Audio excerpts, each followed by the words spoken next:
ഞാൻ കണ്ട സ്വപ്നങ്ങൾ. കാരണം ഞാൻ പറഞ്ഞു ഓൾറെഡി 10ാമത്തെ ഷോറൂംസിൽ നിന്നാണ് ഞാൻ ഈ വലിയ രീതിയിലുള്ള സ്വപ്നങ്ങൾ കാണാൻ തുടങ്ങി. ഞാൻ എൻ്റെ ടീമിനെയും വലിയ രീതിയിലുള്ള സ്വപ്നങ്ങൾ കാണാനാണ് പഠിക്കുന്നത്. അപ്പോൾ ഒന്ന് ഞാൻ ഇംപ്ലിമെൻ്റ് ചെയ്ത് ഞാൻ ഓക്കെ ആണെന്നുള്ള എൻ്റെ ലൈഫിൽ ഞാൻ എല്ലാം കൊണ്ടും ഓക്കെയാണ്, എനിക്ക് ചെയ്യാൻ പറ്റും, ഞാൻ വിചാരിച്ചാൽ അത് ചെയ്തിരിക്കും എന്നുള്ള വലിയൊരു കോൺഫിഡൻസ് എന്നിലുണ്ട്. രണ്ടാമത് ഞാൻ കാണിച്ചതെന്ന് വെച്ചാൽ ഞാൻ അതിനെ ഒരു ഗോള് സെറ്റ് ചെയ്തെന്നുള്ള ആ ഗോളുകളിൽ നമ്മൾ കൃത്യമായിട്ട് നമ്മൾ അതിലേക്ക് ഹാർഡ് വർക്ക് ചെയ്യുകയാണെങ്കിൽ അത് നമുക്ക് അച്ചീവ് ചെയ്യാൻ പറ്റും. കാരണം ഈ പറയുന്ന ആൾ അത് 100% സക്സസ് ആക്കി ഇംപ്ലിമെൻ്റ് ചെയ്ത ആളാണ്.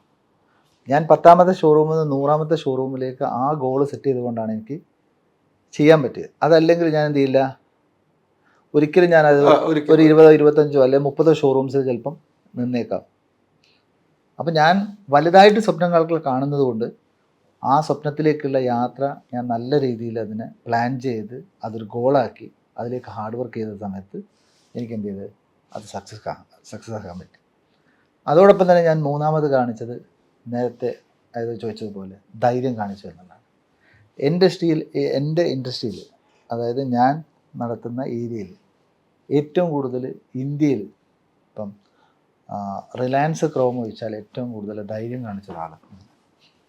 2017 ഞാനിവിടെ കോഴിക്കോട് പൊറ്റമൽ എന്ന് പറഞ്ഞൊരു സ്ഥാപനമുണ്ട്. ഏകദേശം 9,000 സ്ക്വയർ ഫീറ്റാണ്. 9,000 സ്ക്വയർ ഫീറ്റിൻ്റെ അന്നത്തെ റെൻറ്റ് തന്നെ ഹ്യൂജാണ്. അത്രയും വലിയൊരു ഷോറൂം സൗത്ത് ഇന്ത്യയിൽ തന്നെ ഇല്ല. അതൊരു മൊബൈൽ ഫോൺ മാത്രമാണ്, മൊബൈൽ ഫോൺ വിൽക്കുന്നത്. ഹോം അപ്ലയൻസ് ഒന്നും അന്ന് സ്റ്റാർട്ട് ചെയ്തിട്ടില്ല. രണ്ടാമത് കാണിച്ചതെന്ന് വെച്ചാൽ മോഹൻലാലിനെ പോലെ ഒരു വലിയ താരത്തെ ഈ മൊബൈൽ വിൽക്കുന്ന കടക്കാരൊന്നും ഒരാൾ പോലും അന്ന് ബ്രാൻഡ് അംബാസഡറായിട്ട് എടുത്തിട്ടില്ല. അപ്പം 2017 മുതൽ നമ്മുടെ യാത്രയിൽ ലാലേട്ടനുണ്ട്. അങ്ങനെ ഡിഫറെൻ്റ് ആയിട്ടുള്ള ഒരുപാട് ധൈര്യങ്ങൾ നമ്മൾ എടുത്തത് കൊണ്ട് എൻ്റെ ജീവിതത്തിൽ വലിയ സക്സസ് ഉണ്ടായിട്ടുണ്ട്. അപ്പോൾ ഈ 3 പോയിന്റുകളും എൻ്റെ ജീവിതത്തിൽ വലുതാണ്. ഒന്ന്, ഞാൻ എന്നിൽ കാണിച്ച ട്രസ്റ്റ്. രണ്ടാമത്, ഞാൻ അതിന് കൃത്യമായിട്ട് അതിന് ഗോൾ ചെയ്ത് അത് ഇതാക്കി. മൂന്നാമത്തത്, ഞാൻ ധൈര്യം കാണിച്ചു എന്നുള്ളതാണ്. മാർക്കറ്റിങ്ങിൻ്റെ കാര്യത്തിൽ എനിക്ക് ഈ ഓണത്തിൻ്റെ മാർക്കറ്റിങ് വലിയ രീതിയിലുള്ള ഒരു മാസ് ഡയലോഗായിട്ടാണ് വരുന്നത് അല്ലേ? അപ്പം നമ്മൾ ഈ ഷൂട്ട് ചെയ്യുന്നതൊക്കെ നല്ല സംവിധാനം ചോദിച്ചാൽ ഷൂട്ട് ചെയ്യുന്നു. ഈ സ്ക്രിപ്റ്റിലൊക്കെ ഇടപെടുമോ? തീർച്ചയായിട്ടും എല്ലാ സ്ക്രിപ്റ്റിലും ഇടപെടും. എങ്ങനെയാണ് അതിൻ്റെ? നമുക്ക് ഓൾറെഡി ഇൻഹൗസ് ആയിട്ട് ഒരു ടീമുണ്ട്. അനീഷാണ് അത് കോർഡിനേറ്റ് ചെയ്യുന്നത്. അപ്പം ആത്മജൻ പ്രഷോഭ് എന്ന് പറഞ്ഞിട്ട് അവരാണ് അതിൻ്റെ ലീഡേഴ്സ്. അപ്പം അവരത് നന്നായിട്ട് ഞങ്ങൾ നേരത്തെ തന്നെ ഡിസ്കസ് ചെയ്യും. ഞങ്ങൾ ഓണാകുമ്പോൾ ഓഗസ്റ്റിലാണ് ഓണം. അപ്പോൾ ഞങ്ങളൊരു ഫെബ് മാർച്ചിൽ തന്നെ അതിൻ്റെ ഡിസ്കഷനൊക്കെ നടത്തി ക്ലോസ് ചെയ്ത് ഒരു ഏജൻസിയോട് അത് ഡിസ്കസ് ചെയ്യും. അവരൊരു 2-3 ഓപ്ഷൻസ് തരും. അതിൽ ഞങ്ങൾ ഡിസ്കസ് ചെയ്ത് ചെറിയ മാറ്റങ്ങളൊക്കെ ഉണ്ടാവും. അങ്ങനെ കിട്ടും. ആ മാറ്റങ്ങൾ സംഭവിക്കുമ്പോൾ അത് വിജയമാണെന്ന് നേരത്തെ മുൻകൂട്ടി മനസ്സിലാക്കും. നമ്മൾ കാണല്ലോ, നമ്മളൊരു എക്സ്പീരിയൻസ് ഉണ്ടല്ലോ. നമ്മൾ 2006 തുടങ്ങിയതാണല്ലോ ഈ പണി. പണി നമ്മളെ പഠിപ്പിക്കണ്ടല്ലോ, നമ്മൾ നേരത്തെ പണി പഠിച്ചാണല്ലോ. നമുക്ക് ദൈവം സഹായിച്ചിട്ട് അത് നല്ല രീതിയിൽ പോകുന്നുണ്ട്. ഈ മാർക്കറ്റിങ്ങിൽ ഭയങ്കരമായിട്ട് നമ്മൾ ചെയ്യുന്നുണ്ട്. മാർക്കറ്റിംഗ് നല്ല രീതിക്ക് ചെയ്യുന്നുണ്ട്. ഒരു ബിസിനസ്സിന് ഇത്രയും മാർക്കറ്റ് വേണമെന്ന് തോന്നുന്നു. നമ്മൾ മൈജി എല്ലാവരും മനസ്സിലെത്തിക്കഴിഞ്ഞു. മൈജി നമ്മുടെ മനസ്സിലുണ്ട്. നടന്നു പോയാൽ മൈജി ഷോറൂം അവിടെ കയറാൻ തോന്നും. ഇനിയും മാർക്കറ്റ് ചെയ്യണം എന്നുള്ളൊരു ആഗ്രഹം എന്താണ്? ആ മാർക്കറ്റിംഗ് ഒരു സ്ട്രാറ്റജി എന്ന് പറയുന്നത് നമ്മൾ ലൈവായിട്ട് നിൽക്കുക എന്നുള്ളതാണ്. നമ്മൾ ഈ ബ്രാൻഡ് ലൈവായിട്ട് നിൽക്കുന്നു. അതിൽ ഡിഫറെൻ്റ് ആയിട്ടുള്ള ഓഫേഴ്സുകൾ ജനങ്ങളിലേക്ക് എത്തിക്കുക, പുതിയ മോഡൽസുകൾ ജനങ്ങളിലേക്ക് പരിചയപ്പെടുത്തുക. അതോടൊപ്പം തന്നെ നമുക്ക് നെക്സ്റ്റ് ലെവലിലേക്ക് പോകാൻ ഒരു മാർക്കറ്റിംഗ് സ്ട്രാറ്റജി വേണമെന്ന് ആഗ്രഹിക്കുന്ന ആളാണ് ഞാൻ. എല്ലാ ഷോറൂം, ആദ്യം തുടങ്ങിയ ഷോറൂം തൊട്ട് ഇപ്പോൾ ഉള്ള ഷോറൂം വരെ സെലിബ്രിറ്റികളില്ലാതെ ഇനാഗ്രേഷൻ നടക്കാറില്ല. ആദ്യ ഷോറൂം ഇനാഗ്രേഷൻ ചെയ്താരാ? ആദ്യ ഷോറൂം ഇനോഗ്രേറ്റ് ചെയ്തത് ഒരു മേയറാണ്. First showroom മേയറാണ്. പിന്നെ വാപ്പിച്ചു. പിന്നെ സെലിബ്രിറ്റികളെ വേണമെന്ന് ഏത് ഷോറൂം? സെക്കൻഡ് ഷോറൂം മുതൽ. Second showroom. പിന്നീട് എല്ലാ ഷോറൂമിലും പിന്നെ വാപ്പിച്ചു തന്നെ പറഞ്ഞത്. അപ്പം പ്രത്യേകിച്ച് ആ സമയങ്ങളിലൊക്കെ നമ്മൾ പിന്നെ അങ്ങനെ സെലിബ്രിറ്റി ഒക്കെ ഇനോഗ്രേറ്റ് ചെയ്യാന്നൊക്കെ പറഞ്ഞാൽ ഒരു നെഗറ്റീവാണ്. പക്ഷെ വാപ്പിച്ചു അതൊക്കെ പോസിറ്റീവാണ്. അതൊക്കെ വേണമെന്നാണ് പറയുന്നത്. എന്താണ് നെഗറ്റീവ്? അങ്ങനെ നെഗറ്റീവ് എന്ന് പറഞ്ഞാൽ ഒരു സെലിബ്രിറ്റി ഒക്കെ ഇനോഗ്രേറ്റ് ചെയ്താൽ അത് അത്ര സക്സസ് ആവില്ല, അങ്ങനെയൊക്കെ ഉള്ളൊരു വേറെയുള്ള രീതിയിലുള്ള ചിന്തകളൊക്കെ ഉണ്ടല്ലോ. ഒരു ഓർത്തഡോക്സ് ചിന്താഗതി. പക്ഷെ പുള്ളിക്കാരൻ നേരെ തിരിച്ചാ. നേരെ തിരിച്ചാ. അത് വേണം. അല്ല, അത് ആ രീതിയിൽ വേണം. നമ്മൾ തുടങ്ങുന്ന എന്താണ് നമ്മൾ ചെയ്യുന്ന സ്ഥാപനം, അപ്പോൾ അത് നീഡാണെങ്കിൽ അത് ചെയ്യണമെന്നുള്ളതാണ് പുള്ളി പറയുന്നത്. അങ്ങനെയാണ്. ആ. ഈ ആവശ്യമില്ലാത്തടത്തല്ല. ലാലേട്ടുമായിട്ടുള്ള യാത്ര തുടങ്ങിയിട്ട് ഇപ്പൊ എത്ര വർഷമായി ഒരുമിച്ച്? 2016 തുടങ്ങി, 16 ലാസ്റ്റിലെ. ലാലേട്ടനിൽ നിന്നും മാറി ചിന്തിച്ചിട്ട് പോലും നമ്മള് ഒരിക്കലും ഇല്ല. ലാലേട്ടനാണ് നമുക്ക് വേണ്ടത്. ലാലേട്ടൻ വന്നതിന് ശേഷം വലിയ രീതിയിലുള്ള ബ്രാൻഡ് നെക്സ്റ്റ് ലെവലിലേക്ക് പോയിട്ടുണ്ട്. നമുക്ക് ഒരുപാട് ഗ്രോത്തുകൾ പുള്ളിയിലൂടെ നമുക്ക് ഉണ്ടായിട്ടുണ്ട്. പിന്നെ മഞ്ജുവും കൂടെ ചേർന്ന്. തീർച്ചയായിട്ടും. മഞ്ജു നമുക്ക് വരാനുള്ളൊരു റീസൺ എന്ന് വെച്ചാൽ ഞങ്ങൾ റീസെൻ്റ്ലി ആണ്, ഞങ്ങൾ 1.5 വർഷം മുമ്പാണ് ഞങ്ങൾ ഹോം അപ്ലയൻസ് സ്റ്റാർട്ട് ചെയ്തത്. അപ്പോൾ ഒരു വീട്ടിലേക്ക് ആവശ്യമായ എല്ലാം നമ്മൾ പ്രൊവൈഡ് ചെയ്യുന്ന സമയത്ത് അതിന് കൃത്യമായിട്ട് മലയാള ഇൻഡസ്ട്രിയിൽ ഒരാളെ സെലക്ട് ചെയ്ത സമയത്ത് 100% മാർക്ക് മഞ്ജുവിന് തന്നെ കൊടുത്തു. എല്ലാവരും കുറെ ഓപ്ഷൻ വന്നിട്ടുണ്ടാവുമല്ലോ. തീർച്ചയായിട്ടും അല്ലേ? കുറെ ഓപ്ഷൻ വന്നിട്ടുണ്ടാവും, മഞ്ജുവിലേക്ക് തന്നെ പോയി. ഈ പൊതുവെ ഇപ്പം ലാലേട്ടൻ്റെ കാര്യം വെറുതെ പുറത്ത് പറയുന്ന സംസാരങ്ങളുണ്ട്. ലാലേട്ടൻ്റെ ഈ കമ്പനിയിൽ പാർട്ട്ണർഷിപ്പ് ഉണ്ട് പറയുന്നതാണ്. ഷാജിക്കാൻ കേട്ടിട്ടുണ്ടാവും. ലാലേട്ടൻ്റെ പൈസ മുടക്ക് ഇതിനകത്തുണ്ട്. അത് മൈജി ഷാജിയുടെ മാത്രമല്ല, ലാലേട്ടനും കൂടെ ഷെയറുള്ള ആണല്ലോ. അതാണല്ലോ ലാലേട്ടൻ ഇത്ര വർഷമായിട്ട് ഇതിൽ തന്നെ നിൽക്കുന്നതെന്ന് പറയുന്നുണ്ട്. അവർക്കുള്ള മറുപടി എന്താണ്? അപ്പോൾ ഞാനൊന്ന് ചിരിക്കും. അപ്പോൾ ചില ആൾക്കാർക്ക് അതിൽ മനസ്സിലാവും, ഉണ്ടെങ്കിൽ മനസ്സിലാവും, ഇല്ലെങ്കിൽ എല്ലാം മനസ്സിലാവല്ലോ. അല്ല, ഇത് കേൾക്കുന്നതാണല്ലോ.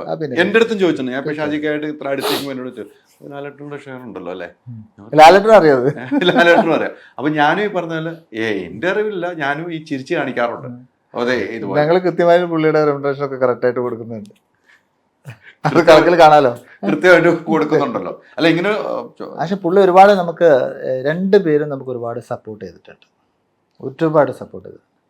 2017 മുതൽ നമുക്ക് പിന്നെ ഒരുപാട് സപ്പോർട്ടുകൾ നമ്മളെ വളർച്ചയിൽ അവർ ഒരു ബ്രാൻഡ് അംബാസഡർ എന്നുള്ള നിലയിൽ അവർ തന്നിട്ടുണ്ട്. എൻ്റെ കൂടെയുള്ള എൻ്റെ ടീം വർക്ക്, എൻ്റെ ഈ 2580 പേര് എന്നെ വിട്ടുപോയ ആൾക്കാരൊക്കെ തന്നെ വലിയ രീതിയിലുള്ള സപ്പോർട്ടാണ് മജിക്കുണ്ടായത്. അവർ ടീം വർക്കാണ് ശരിക്കും പറഞ്ഞാൽ. ഞങ്ങളൊരു ഒരു ഫാമിലി അറ്റ്മോസ്ഫിയറിലാണ് ഇവിടെ ഇത് കൊണ്ടുവന്നത്. എല്ലാം ഒരു ഫാമിലി കൾച്ചറാണ്. ഞങ്ങളിവിടെ ഗുഡില്ല, ഹാപ്പിയാണ്. Happy morning, happy good afternoon, happy evening ആണ്. അത് സ്റ്റോറിലായാലും അങ്ങനെ തന്നെ. എല്ലാം സന്തോഷത്തിൽ വേണമെന്നാണ്. ആ സന്തോഷത്തിൽ തുടങ്ങണം, സന്തോഷത്തിൽ അവസാനിപ്പിക്കണം എന്നുള്ള. ഈ ഷാജിക്കാക്ക് ലാലേട്ടനെ മഞ്ജുവിനൊക്കെ വെച്ച് പറിച്ചു ചെയ്യുമ്പോൾ ഷാജിക്ക അതിനകത്ത് അഭിനയിച്ചിട്ടുണ്ടെന്ന് എനിക്ക് തോന്നുന്നു അല്ലേ? ചെറിയ ചെറിയ ഇതിൽ വന്നിട്ടുണ്ട്. നമുക്ക് സ്വയം ഒരു ബ്രാൻഡായി എന്താ കുഴപ്പം? അത് ഇപ്പം ആഗ്രഹിക്കുന്നില്ല. ഞാൻ ഇന്റർവ്യൂവിൽ തന്നെ മാറി നിൽക്കാന്നുള്ള കുറേ ദിവസമല്ലേ വിളിക്കുന്നു. അല്ല, അങ്ങനെ ചെയ്യണതിൽ കുഴപ്പമുണ്ടോ? അല്ല, അത് ഞാൻ ആഗ്രഹിക്കില്ല. ഞാൻ പുറത്തോട്ട് കുറച്ച് വരാൻ ആഗ്രഹിക്കുന്ന ആളാണ്. ചെയ്യില്ല എന്ന് നമ്മൾ പറയുന്നില്ല. ചെയ്യില്ല എന്ന് ഒരു കാരണവും ചെയ്യില്ല എന്നൊന്നും പറയില്ല. നാളെ അപ്പം അത് എങ്ങനെ വരുമെന്നൊന്നും പറയാൻ പറ്റില്ല. ഇനി അങ്ങനെ അവർ വേണ്ടെന്നൊക്കെ വെക്കുകയാണെങ്കിൽ നമുക്കൊന്നും ഒരു കൈ നോക്കാന്നുള്ളതുണ്ടല്ലോ. അല്ല, ലാലേട്ടൻ പറയാറില്ല. ലാലേട്ടൻ ഒഴിവാക്കാൻ ആഗ്രഹമില്ല. ലാലേട്ടനെ ഒഴിവാക്കാൻ ആഗ്രഹമില്ല. ലാലേട്ടൻ സ്വയം മാറിയാലുള്ളൂ. അതെ, നമ്മൾ ലാലേട്ടനെ പരസ്യമില്ല. അത് എല്ലാ സീസണിലും അങ്ങനെ തന്നെയല്ല പോകുന്നത്. നന്നായിട്ട് പോകുന്നുണ്ടല്ലോ. പിന്നെ എന്തിനാ ഒഴിവാക്കേണ്ട ആവശ്യം? എഗ്രിമെന്റ് എങ്ങനെയാണ്? ഇപ്പം ഓരോ താരങ്ങൾക്ക് ഇത്ര വർഷം ഒന്നുണ്ടല്ലോ. നമ്മുടെ പുതിയൊരു പരസ്യം ചെയ്യുമ്പോൾ ചിലപ്പോൾ 1 വർഷമായിരിക്കും തരിക, 2 വർഷം 2 വർഷമാണ് തരുന്നത് അല്ലേ? 2 വർഷം കഴിയുമ്പോൾ വീണ്ടും അടുത്ത ആഡിലേക്ക് പോവാണോ, അതോ അത് പുതുക്കാം? പുതുക്കാം. അതൊരു ലോങ് ടേം അങ്ങനെ പോവല്ലേ. നമ്മളത് അങ്ങനെ ഒരു ഇതൊന്നും വെക്കുന്നില്ലല്ലോ. ഒരു ആഡിന് ലാലേട്ടനൊക്കെ ഉൾപ്പെടെ വന്നു കഴിഞ്ഞാൽ നമുക്ക് 2 ദിവസമൊക്കെ ആയിരിക്കും തന്നെ. എത്ര ഷൂട്ട് ചെയ്യും നിങ്ങൾ? അത് ഓരോരോ കോൺസെപ്റ്റ് അനുസരിച്ചിട്ടല്ലേ. എങ്കിലും ഏറ്റവും ഞങ്ങളൊരു 6 മാസത്തേക്കുള്ളൊക്കെ ഒരു 6 മാസത്തേക്കുള്ള ഡിഫറെൻ്റ് ആയിട്ടുള്ള എല്ലാ സാധനങ്ങളും ഊറ്റിയെടുക്കും. നിങ്ങൾ ഊറ്റിയെടുക്കും. എടുക്കുന്നതല്ല, അത് അവർക്കൂടി ഭയങ്കര താല്പര്യമാണ്. ഇപ്പം നമ്മളെ ലാസ്റ്റ് ആഡൊക്കെ എന്ന് പറഞ്ഞാൽ ഇപ്പം മഞ്ജു ലാലേട്ടൊക്കെ ഭയങ്കര എൻജോയ് ചെയ്തിട്ടില്ല. അപ്പം വടംവലി ആയിക്കോട്ടെ, മാസമായിരിക്കോട്ടെ, സെറ്റിൽ തന്നെ ഭയങ്കര ഒരു ഹാപ്പി, അവരൊരു എൻജോയ് ചെയ്തിട്ടുള്ളതാണ്. പിന്നെ അവർക്ക് ഇഷ്ടമാണ്. ആ സ്ക്രിപ്റ്റ് ആയാലും എല്ലാം ഭയങ്കര ഇഷ്ടപ്പെട്ട് ചെയ്യും. അപ്പൊ അവര് നമ്മുടെ കുടുംബത്തിൽ ഒരു അംഗമാണല്ലോ. തീർച്ചയായും അവർക്ക് എത്ര സമയം വേണം നമ്മുടെ അടുത്ത് ചെലവഴിക്കാൻ അവരുടെ മനസ്സുണ്ട്. അത് അവര് ചെയ്യുന്നതാണത്. അവരുണ്ട്. അവരോട് നമ്മൾ പറയേണ്ട ആവശ്യമില്ല. ഈ സ്ക്രിപ്റ്റ് ജിസ് കൊടുക്കുന്ന സമയത്ത് തന്നെ അവർക്ക് മനസ്സിലാവുമല്ലോ. എനിക്കെല്ലാം അറിയാത്ത ഇത്ര സമയം കൊണ്ട് ഷൂട്ട് ചെയ്യാം, അവർക്ക് ഓട്ടോമാറ്റിക്കലി അറിയാം. അപ്പോൾ അവർ നന്നായിട്ട് അത് കഴിഞ്ഞ പ്രാവശ്യമൊക്കെ എനിക്ക് തോന്നുന്നത് ഈ ഷൂട്ട് 9 o'clock ലാലേട്ടൻ സ്റ്റാർട്ട് ചെയ്തിട്ട് ഏകദേശം 12 മണി വരെ രാത്രി ലാലേട്ടൻ നിൽക്കും. അല്ലോ, അത് അവരോട് ബ്രാൻഡിനോട് ഭയങ്കര ഡെഡിക്കേഷൻ അല്ലേ ലാലേട്ടൻ. അതൊരു ആത്മാർത്ഥതയാണ് ഭയങ്കരമായിട്ട്. ലാലേട്ടൻ ഷൂട്ടിങ്ങിനും അങ്ങനെ തന്നെയാണ്. അതെ, പറയേണ്ട ആവശ്യമില്ലല്ലോ. ഷൂട്ടിങ്ങിന് നമ്മളിതൊന്നും എടുത്ത് പറയേണ്ട ആവശ്യമില്ല. ഷൂട്ടിങ്ങിനും അങ്ങനെ തന്നെയാണ് നിൽക്കുന്നത്. ഏത് സമയം എന്ന് പറഞ്ഞാൽ ആ സമയത്ത് എത്തും. പിന്നെ തീർന്നില്ലെങ്കിൽ ഒന്നും കൂടെ നന്നാക്കാൻ ഏറ്റവും ബെസ്റ്റ് ആക്കാനാണ് നോക്കുക. അത് പെട്ടെന്ന് കഴിച്ചു പോകാനല്ല, എത്രത്തോളം നന്നാക്കാൻ പറ്റും എന്നല്ല.